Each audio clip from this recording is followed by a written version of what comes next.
आजमगढ़ में घघरी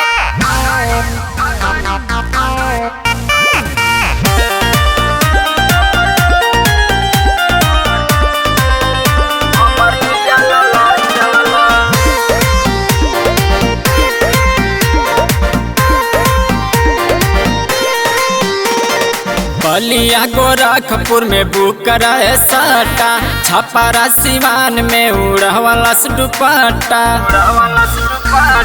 बलिया गोरखपुर में बुक रहे सट्टा, छपरा सिवान में उड़वाला दुपट्टा। आजमगढ़ में घघरी उठावला सरे हमर जिया ललचवला। आजमगढ़ में घघरी उठावला सरे हमर जिया ललचवला। आजमगढ़ में घघरी उठावला सरे हमर जिया ललचवला।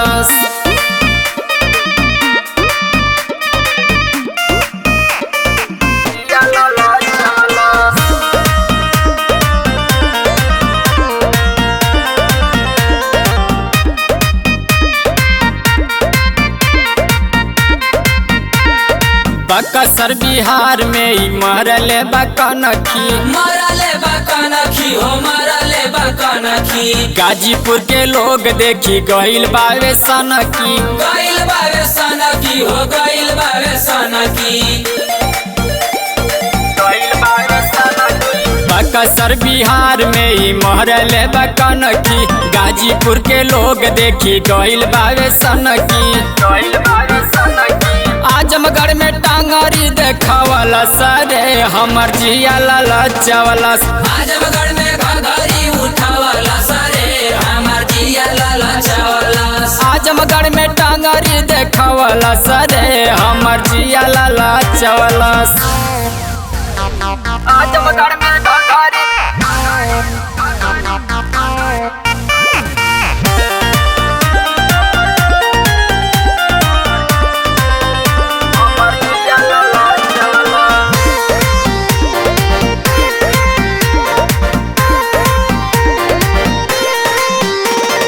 चंचलिया लोक देखी पड़ल बावे पीछा। पड़ल बावे पीछा हो पड़ल बावे पीछा। पिंटू या पाही के पुराई दाना इच्छा। पुराई दाना इच्छा पुराई दाना इच्छा। चंचलिया लोक देखी पड़ल बावे पीछा, पिंटू या पाही के पुराई दाना इच्छा। दिवाकर जी के गारवा लगैल सरे हमर जिया ललचैला।